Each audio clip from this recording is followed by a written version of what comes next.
ചരിത്രത്തിലെ സലാമീസ് യുദ്ധത്തിൽ പേർഷ്യൻ സൈന്യത്തെ ഗ്രീക്കുകാർ ഒരു ചെറിയ കടലിടുക്കിൽ കുടുക്കിയതുപോലെ ലോകത്തിലെ ഏറ്റവും വലിയ സാമ്പത്തിക സൈനിക ശക്തിയായ അമേരിക്കയെയും ഇന്ന് ഹോർമുസ് എന്ന ചെറിയൊരു കടലിടുക്കിൽ അതിസങ്കീർണമായ സാഹചര്യത്തിൽ ഇറാൻ കുടുക്കിയിരിക്കുകയാണ്. ഇട്ടെറിഞ്ഞു പോകുവാൻ പറ്റില്ല.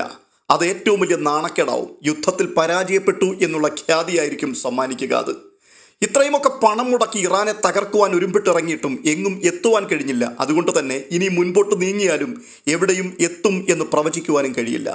ഇതിനിടയിൽ ട്രംപിന്റെ ഇറാന്റെ മേലുള്ള നടപടിയെ അതിരൂക്ഷമായ ഭാഷയിൽ വിമർശിച്ചുകൊണ്ട് US കോൺസുലേറ്റിൽ വലിയ പൊട്ടിത്തെറികൾ സംഭവിച്ചു. US പ്രതിരോധ സെക്രട്ടറി പീറ്റ് ഹെക്സത്തിനെ 6 മണിക്കൂറോളം മുൾമുനയിൽ നിർത്തിക്കൊണ്ട് കടുത്ത ചോദ്യങ്ങൾ ഉയർത്തി പ്രതിപക്ഷ കക്ഷികളും സ്വന്തം പാർട്ടിയിലുള്ള അംഗങ്ങളും പ്രതിരോധത്തിന്റെ ആഴങ്ങളിലേക്ക് കൊണ്ടുപോയി. എന്തിനാണ് ഈ യുദ്ധം എന്നായിരുന്നു ജനപ്രതിനിധികൾ ഹെക്സത്തിനോട് പ്രധാനമായും ചോദിച്ചത്. എന്നാൽ ചോദ്യത്തിന് കൃത്യമായ മറുപടി പറയുന്നതിന് തയ്യാറാകാതെ ചോദ്യം ചോദിച്ചവർക്ക് നേരെ തട്ടിക്കയറുകയായിരുന്നു പീറ്റ് ഹെക്സത്ത് ചെയ്തത്. ഉത്തരം മുട്ടുമ്പോൾ കൊഞ്ഞനം കുത്തുക എന്ന് പറയുന്നത് പോലെ അമേരിക്കയുടെ ഏറ്റവും വലിയ പ്രതിയോഗികൾ ഇപ്പോൾ ഡെമോക്രാറ്റുകളും ചില റിപ്പബ്ലിക്കൻ അംഗങ്ങളുമായിരുന്നു എന്നായിരുന്നു പീറ്റ് ഹെക്സത്ത് മറുപടിയായി പറഞ്ഞത്. ക്യാപിറ്റോൾ മന്ദിരത്തിൽ അതിനെ തുടർന്ന് വലിയ പ്രതിഷേധമുണ്ടായി. അമേരിക്കൻ സർക്കാരിന്റെ നയങ്ങളെ ഹെക്സത്ത് ന്യായീകരിക്കുമ്പോഴും യുദ്ധം നീണ്ടുപോകുന്നത് അമേരിക്കയുടെ സൈനിക ശക്തിയെ തളർത്തുന്നു എന്ന വാദമാണ് ജനപ്രതിനിധികൾ മുൻപോട്ട് വെച്ചത്. നേരത്തെ വിയറ്റ്നാമിലും അഫ്ഗാനിസ്ഥാനിലും ഒക്കെ ഉണ്ടായ അമേരിക്കയുടെ സൈനിക പരാജയങ്ങളെ ചൂണ്ടിക്കാട്ടിക്കൊണ്ട് പതിറ്റാണ്ടുകൾക്ക് മുൻപ് സംഭവിച്ച അതേ രീതിയിൽ തന്നെ കാര്യങ്ങൾ എത്തും എന്നുള്ള ആശങ്ക പലരും പങ്കുവച്ചു. പെന്റഗൺ പുറത്തുവിട്ട റിപ്പോർട്ടിൻ പ്രകാരം ഈ യുദ്ധത്തിന് ചെലവായ മൊത്തം തുക ഏകദേശം $25 ബില്യൺ. അതായത് അത് ഇന്ത്യൻ മണിയിലേക്ക് കൺവേർട്ട് ചെയ്ത് കഴിഞ്ഞാൽ 23 ലക്ഷം കോടിയിലേക്ക് വരും. അപ്പോൾ തന്നെ തുടർന്നുള്ള സൈനിക നടപടികൾക്ക് വേണ്ടി US പ്രതിരോധ മന്ത്രാലയം കൂടുതൽ പണം ആവശ്യപ്പെട്ടിട്ടുണ്ട്. ആ ആവശ്യപ്പെട്ട പണത്തിന്റെ കണക്ക് $1.3 ട്രില്യൺ ആണ് എന്നുള്ളതാണ്. ഇത്രയും പണം കൂടി ഇനിയും US ഡിഫൻസിന് വേണം എന്നുള്ളത് ഒരു അത്യാവശ്യ വിഷയമായിട്ടാണ് അദ്ദേഹം ഉയർത്തിക്കാട്ടിയത്. ഇതിനെതിരെയൊക്കെ കടുത്ത ഭാഷയിലെ വിമർശനം അംഗങ്ങൾക്കിടയിൽ നിന്നും ഉയർന്നു. എന്തിനാണ് ഇത്രയും പണം വാരി ചെലവാക്കുന്നത്? ഇത്രയും പണം ഉപയോഗിച്ചാൽ ഇനി ഭാവിയിലെ ആവശ്യത്തിന് വേണ്ടി യാതൊന്നും മിച്ചം കാണില്ല എന്ന് പല അംഗങ്ങളും എടുത്തു പറഞ്ഞു. അതുപോലെ തന്നെ ഒരു കണക്കും പല മെമ്പർമാരും ചൂണ്ടിക്കാണിച്ചു. അതായത് 2ാം ലോക മഹായുദ്ധത്തിന് ശേഷം അമേരിക്ക ആദ്യമായിട്ടാണ് ഇത്രയധികം പണം ഒരു ഡിഫൻസ് ആവശ്യത്തിന് വേണ്ടി നീക്കിവെച്ചത് എന്നുള്ളതായിരുന്നു.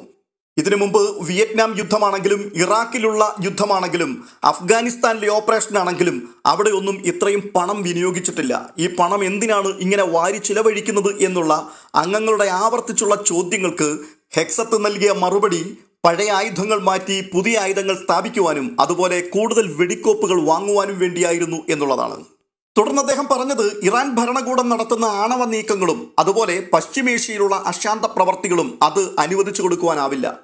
അമേരിക്ക ഭരിച്ചിരുന്ന മുൻ ഭരണകൂടങ്ങൾ ഇറാനോട് മൃദു സമീപനമാണ് സ്വീകരിച്ചത്. അത് കാരണമാണ് ഇപ്പോൾ ഇത്രയും വലിയ പ്രതിസന്ധി ഉണ്ടായത്.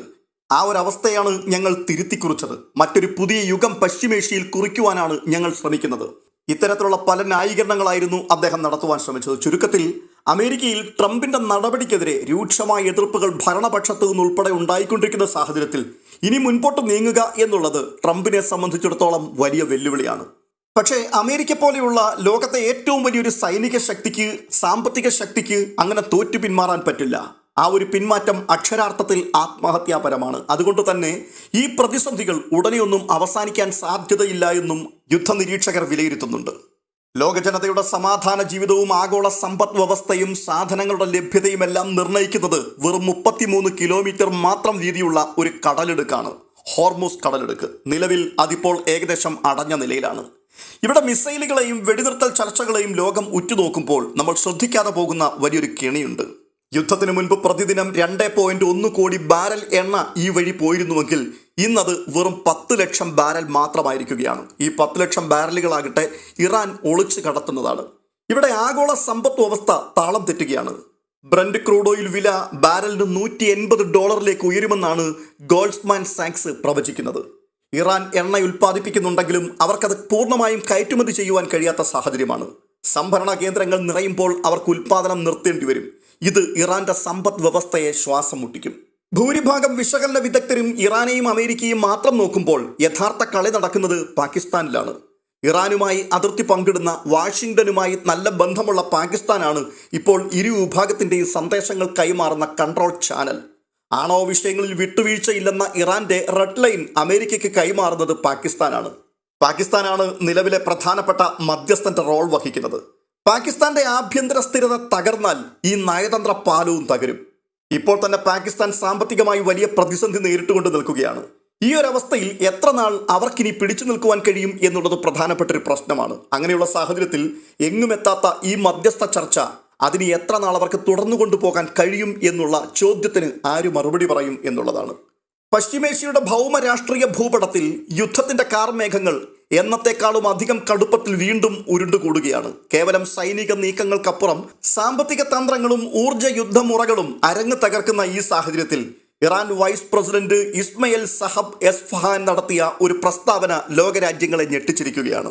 അദ്ദേഹം പറഞ്ഞു തുടങ്ങുന്നത് തന്നെ ഞങ്ങളുടെ കണക്കുകൾ തികച്ചും വ്യത്യസ്തമാണ് എന്നായിരുന്നു. പശ്ചിമേഷ്യയിലെ എണ്ണപ്പാടങ്ങൾക്ക് മുകളിൽ വീണ മരണ വാറണ്ട് പോലെയാണ് നിരീക്ഷകർ ആ വാക്കുകളെ കേട്ടത്.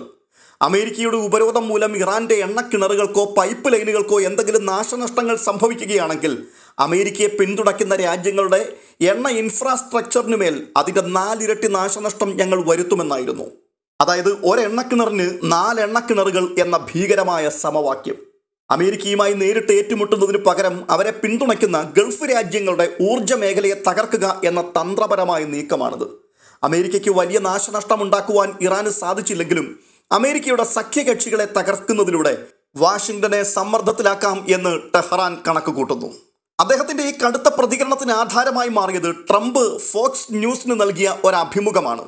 അതിൽ അദ്ദേഹം പറഞ്ഞത് ഇറാന്റെ എണ്ണ കയറ്റുമതി തടയുന്നതിലൂടെ ആ രാജ്യത്തിന്റെ പൈപ്പ് ലൈൻ ശൃംഖലയ്ക്കുള്ളിൽ വലിയ തോതിലുള്ള മർദ്ദം രൂപപ്പെടുമെന്നും അത് പരിഹരിക്കുവാനാകാത്ത വിധത്തിൽ സ്ഫോടനങ്ങൾക്ക് കാരണമാകും എന്നുമാണ്. എണ്ണ പുറത്തേക്ക് ഒഴുക്കുവാൻ കഴിയാതെ വരുമ്പോൾ ഭൂമിക്കടിയിലും പൈപ്പ് ലൈനുകളിലും വലിയ മർദ്ദം വർദ്ധിക്കുമെന്നും അത് പൈപ്പ് ലൈനുകൾ തകരുവാൻ ഇടയാക്കുമെന്നും ട്രംപ് വിശദീകരിച്ചു. അങ്ങനെ സംഭവിച്ചാൽ ഇറാന്റെ എണ്ണ ഉൽപാദന ശേഷി അതിന്റെ പകുതിയായി കുറയുമെന്നും അതിലൂടെ യുദ്ധം വളരെ പെട്ടെന്ന് അവസാനിക്കുമെന്നുമാണ് ട്രംപിന്റെ വിശ്വാസം. ഇറാന്റെ സാമ്പത്തിക നട്ടെല്ല് തകർക്കുക എന്ന ട്രംപിന്റെ ലക്ഷ്യമാണ് ഇതിന്റെ പിൻപിലുള്ളത്. ഇറാന്റെ ഭീഷണിയിൽ ഏറ്റവും കൂടുതൽ ആശങ്കപ്പെടുന്നത് Saudi Arabia, United Arab Emirates, Qatar തുടങ്ങിയ ഗൾഫ് രാജ്യങ്ങളാണ്. അമേരിക്കയുടെ അടുത്ത സഖ്യകക്ഷികളായ ഈ രാജ്യങ്ങളുടെയും സാമ്പത്തിക അടിത്തറ എന്നുള്ളത് എണ്ണ കയറ്റുമതിയിൽ മാത്രമാണ്. ഇറാന്റെ എണ്ണ കിണറുകൾക്ക് മുകളിൽ ട്രംപ് പറയുന്ന തരത്തിലുള്ള അപകടം സംഭവിച്ചാൽ അതിന്റെ പ്രത്യാഘാതം ഈ രാജ്യങ്ങൾ അനുഭവിക്കേണ്ടി വരും എന്നുള്ള വളരെ വ്യക്തമായ മുന്നറിയിപ്പാണ് ഇറാൻ നൽകുന്നത്. പശ്ചിമേഷ്യയിലെ എണ്ണപ്പാടങ്ങൾ തകർക്കപ്പെട്ടാൽ അത് ആഗോള വിപണിയിൽ എണ്ണവില കുതിച്ചുയരുവാൻ കാരണമാകും. ലോകം ഇന്നുവരെ കണ്ടിട്ടില്ലാത്ത തരത്തിലുള്ളൊരു സാമ്പത്തിക പ്രതിസന്ധിയാവും അതിലൂടെ രൂപപ്പെട്ടു വരിക. അടുത്തൊരു പ്രധാനപ്പെട്ട പ്രശ്നം ചൈന, ജപ്പാൻ, ദക്ഷിണ കൊറിയ, ഇന്ത്യ എന്നീ രാജ്യങ്ങൾ തങ്ങളുടെ കരുതൽ ശേഖരത്തിൽ നിന്നാണ് ഇപ്പോൾ എണ്ണ എടുത്തുകൊണ്ടിരിക്കുന്നത്. ഇത് സെപ്റ്റംബറോടുകൂടി അപകടകരമായ നിലയിലേക്ക് താഴുവാൻ സാധ്യതയുണ്ട്. ഹോർമോസ് കടലിടുക്കിന് പകരമായി മറ്റൊരു പൈപ്പ് ലൈനോ വഴിയോ നിലവിലില്ല. ഈ രാജ്യങ്ങളുടെ പ്രതിദിന ആവശ്യങ്ങൾക്കുള്ള 1.6 കോടി ബാരൽ എണ്ണയ്ക്ക് മറ്റു വഴികളില്ല എന്നുള്ള ഒരു കടുത്ത പ്രശ്നം മുൻപിൽ നിൽപ്പുണ്ട്. അങ്ങനെയുള്ളപ്പോൾ പ്രധാനമായി വരുന്നൊരു ചോദ്യം, ഇനി എന്തായിരിക്കും സംഭവിക്കാൻ പോവുക? തൽക്കാലം ഈ പ്രതിസന്ധി ഉടനെ എങ്ങും തീരില്ല. അപ്പോൾ പിന്നെ ആഗോള വ്യാപകമായി പലതരത്തിലുള്ള പ്രശ്നങ്ങൾ പൊട്ടിപ്പുറപ്പെടുവാൻ സാധ്യതയുണ്ട്. ഏകദേശം ഒക്ടോബറോടുകൂടി ചൈനയുടെ ശക്തമായ ഇടപെടലുണ്ടാകുമെന്നാണ് കണക്കുകൂട്ടുന്നത്. തങ്ങളുടെ ഊർജ്ജ സുരക്ഷ അപകടത്തിലാകുമ്പോൾ ചൈന ഇരുപക്ഷത്തിനും അന്ത്യശാസനം നൽകും.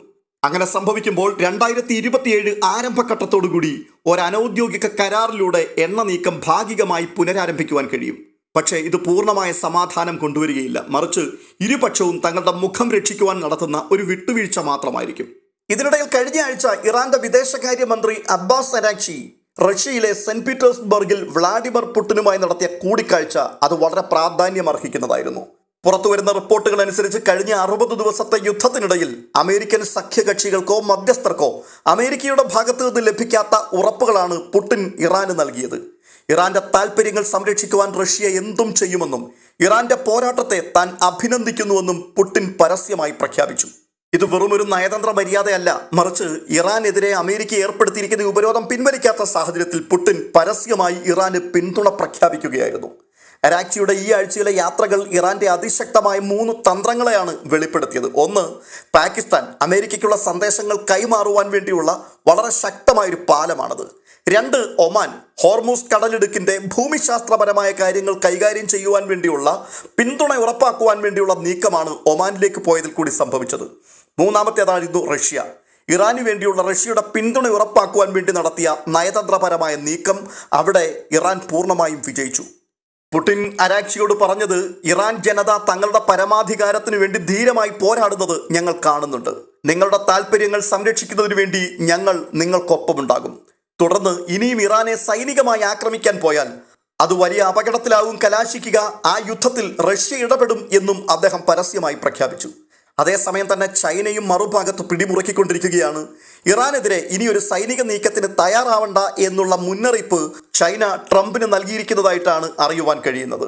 ചുരുക്കി പറഞ്ഞാൽ ഈ പറഞ്ഞതിൻ്റെയൊക്കെ അർത്ഥം ഇനിയുള്ള യുദ്ധം പശ്ചിമേഷ്യയിൽ മാത്രം ഒതുങ്ങില്ല, ഞങ്ങൾ അതിൽ ഇടപെടും എന്നുള്ള സൂചനയാണ് പരോക്ഷമായി റഷ്യയും ചൈനയും നൽകുന്നത്.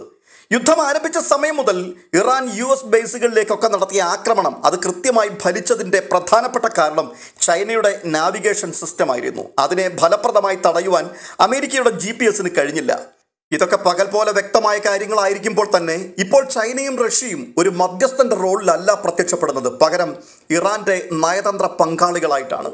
ഉക്രൈൻ യുദ്ധത്തിന് ശേഷം ഒറ്റപ്പെട്ടുപോയ റഷ്യ ഈ യുദ്ധത്തിലൂടെ തങ്ങളുടെ ആഗോള പ്രസക്തി വീണ്ടെടുക്കുവാൻ ശ്രമിക്കുകയാണ്. അപ്പോൾ തന്നെ ചൈന അമേരിക്കയ്ക്ക് മേൽ തങ്ങളുടെ ആധിപത്യം അരക്കിട്ടുറപ്പിക്കുവാൻ മുൻപോട്ട് നീങ്ങുകയും ചെയ്യുന്നു. എന്തായാലും പുടിനുമായിട്ടുള്ള ചർച്ചകൾക്ക് ശേഷം ഇറാൻ നൽകിയ ഏറ്റവും വലിയ മുന്നറിയിപ്പ് ഹോർമൂസ് കടലിടുക്ക് ഇനി ഒരിക്കലും യുദ്ധത്തിന് മുൻപുള്ള അവസ്ഥയിലേക്ക് മടങ്ങിയെത്തില്ല എന്നാണ്. യുദ്ധത്തിന് മുൻപ് പ്രതിദിനം 130 മുതൽ 160 വരെ കപ്പലുകൾ കടന്നുപോയിരുന്നു അവിടെ കൂടി. ലോകത്തിലെ 20% എണ്ണയും പ്രകൃതി വാതകവും നീങ്ങുന്ന ഈ പാതയിൽ ഇറാന്റെ അനുമതിയില്ലാതെ ഇനിമേലിൽ ഒന്നും നടക്കില്ല എന്നുള്ള നിലപാടിൽ അവർ ഉറച്ചു നിൽക്കുകയാണ്. പുതിയ സമാധാന നിർദ്ദേശം എന്ന രീതിയിൽ ഇറാൻ അമേരിക്കയ്ക്ക് മുമ്പിൽ വെച്ചിരിക്കുന്ന 2 പ്രധാനപ്പെട്ട കാര്യങ്ങളുണ്ട്. ഒന്ന്, ഇറാൻ ഹോർമൂസ് കടലിടുക്ക് തുറക്കും, പകരമായി അമേരിക്ക ഇറാന്റെ തുറമുഖങ്ങൾക്ക് മേലുള്ള നാവിക ഉപരോധം പിൻവലിക്കണം. 2, ആണവ ചർച്ചകൾ അത് മറ്റൊരു ഘട്ടത്തിലേക്ക് മാറ്റിവെക്കണം. ഇതൊരു കെണിയാണെന്ന് വിദഗ്ധർ മുന്നറിയിപ്പ് നൽകുന്നുണ്ട്. കാരണം ഉപരോധം പിൻവലിച്ചാൽ ഇറാനുമേലുള്ള ഏക സമ്മർദ്ദ തന്ത്രം അമേരിക്കയ്ക്ക് നഷ്ടമാകും. ട്രംപും അമേരിക്കൻ വിദേശകാര്യ സെക്രട്ടറി മാർക്കോ റൂബിയോയും ഈ നിർദ്ദേശത്തോട് ശക്തമായ വിയോജിപ്പാണ് രേഖപ്പെടുത്തിയത്. അവർ ഈ നിർദ്ദേശങ്ങൾ തള്ളിക്കളഞ്ഞിരിക്കുകയാണ്. അതുകൊണ്ട് തന്നെ പ്രതിസന്ധികൾ ഉടനടിയൊന്നും അവസാനിക്കാനുള്ള സാധ്യത കാണുന്നില്ല. നിലവിലെ സാഹചര്യം അനുസരിച്ച് എണ്ണവില ബാരലിനിപ്പോൾ $110 എത്തിയിരിക്കുകയാണ്. ചൈന രഹസ്യമായി ഇറാന് സഹായങ്ങൾ നൽകുന്നു, റഷ്യ പരസ്യമായി ഇറാനെ പിന്തുണയ്ക്കുന്നു. അങ്ങനെയുള്ളപ്പോൾ ഇത് വെറും ഒരു പ്രാദേശിക യുദ്ധമല്ല, മറിച്ച് വൻ ശക്തികൾ തമ്മിലുള്ള ഏറ്റുമുട്ടലായി മാറുവാൻ പോവുകയാണ്. എന്തായാലും ഹോർമൂസ് കടലിടുക്കിന്റെ നിയന്ത്രണം അത് ആഗോള സമ്പദ് വ്യവസ്ഥയെ മാറ്റിമറിക്കുവാൻ പോകുന്ന ഒന്നായി മാറിക്കൊണ്ടേയിരിക്കുന്നു.